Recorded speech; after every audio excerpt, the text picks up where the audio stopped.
Hello everyone. I've made it no secret that over the past, 8 years maybe, I've very much struggled with myself in regards to where literature, writing, poetry, where these things are going. And my latest project at Total Text, the overall aim of that website is to find self-published work on Amazon and to try to position myself as a bit of a megaphone. I'm really interested in trying to find high quality texts and give them the attention they deserve. But I'm also interested in writing mature, detailed, literary reviews of content.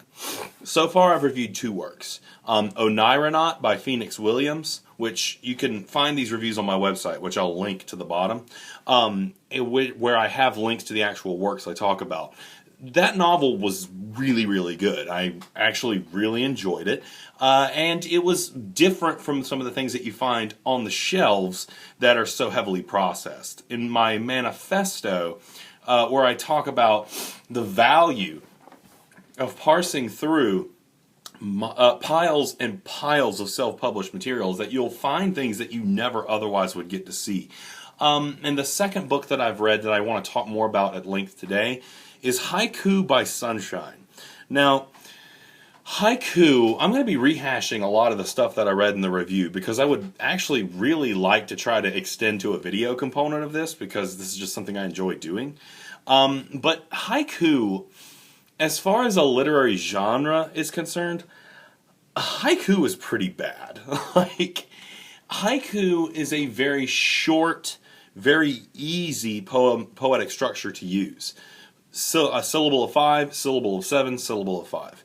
Typically in Japanese tradition, this is supposed to have something to do with nature, and it's supposed to be very deep and introspective. Haiku is experienced a little bit of what I would call a renaissance on Twitter, in that, in a 140 character space, haiku actually makes a lot of sense for brevity's sake. So I got into the environment where people were posting haiku and writing haiku, and it actually was a lot of fun to write, even though I'd always been taught by all of my professors in literature that haiku was just an absolutely junk genre. And I decided to write a book of haiku, which was a huge risk. I mean, nobody's going to publish a book of haiku, and more than likely, there's not very many people out there who will read it.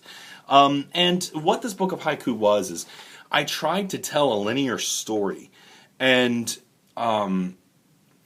combine this story with photographs of my local area, kind of the whole urban exploration thing, but let's face it, photographing abandoned buildings is a bit cliched, so I tried to introduce elements to it that, had a little bit more poetic value. I tied these images to the poems, and for me, it made the poetry a little bit more functional in a modern digital context. Because if you're playing off of photography, you can do a lot of really interesting stuff with verse, and especially if you're limiting yourself to a very small space. So the poems themselves, I don't even remember how many there were at the end. It was around 40 or 50 haiku, telling one long narrative of how much I hate the city I live in. It's interesting because I've sold a pretty good amount of copies of these things, a lot more than I thought I would sell. It's the only book that I've written that anybody has ever bought, and I'm really, really happy with its run so far, and I've gotten some really good feedback on it, but it was definitely, it was very introspective, and I enjoyed it. Now, I was in the mood to interact with someone else's haiku. And I want to use this platform as a little bit of a megaphone for Linda Kaywood. I can't believe I blanked on that. Linda, you're awesome. The reason I want to record a video about this is because Linda's pretty cool. I really want to come off as a mature critic, which is hard to do when you're working with self-published material, because more often than not, you don't have the benefit of hiding behind a screen of being a representative of a magazine. You're just one person, likely going to get an email from the other person that you are reviewing. And I came down on Linda pretty strong. From a literary perspective, her poems are not very dynamic. They don't really take a lot of risk. They operate mostly with what I would say is cliche and common vernacular language. Now, that being said, I still enjoyed it, especially at the price point she offers it at. It's worth a purchase just to see some of the ideas she comes up with. I ended up giving her 2 out of 5 stars just because this was stuff that I'd seen before.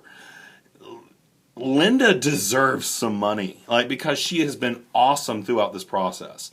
And I've talked to her on Twitter, and yeah, as far as being a writer is concerned, read my review. I'll link to it at the bottom. I talk about her potential as a poet a great deal. As a person, she's fantastic.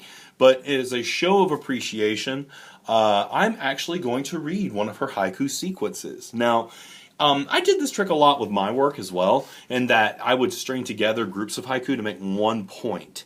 For the most part, a lot of her haiku didn't jump out at me, but this one did, because in English, poetry works a lot better when you're focusing on the consonant sounds, rather than when you're trying to rhyme and rhyme and rhyme.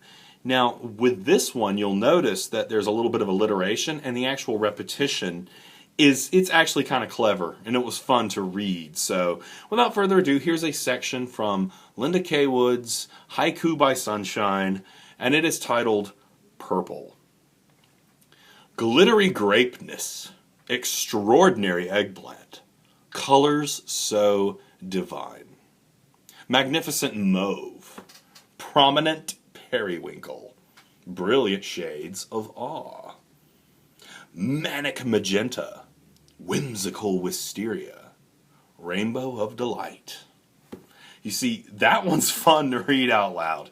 It's lighthearted. Her haiku never really takes itself very seriously, which is not a bad thing. Mine is uber serious. I'm trying so hard to make my haiku these are emotions. So it was actually kind of nice to read through these and for it to be lighthearted. And this was the one haiku where she really plays with language and comes up with a sound that is a little bit more of what I would call poemy, which is kind of funny because one of my old creative writing poetry instructors used to say, don't try to be intentionally poemy.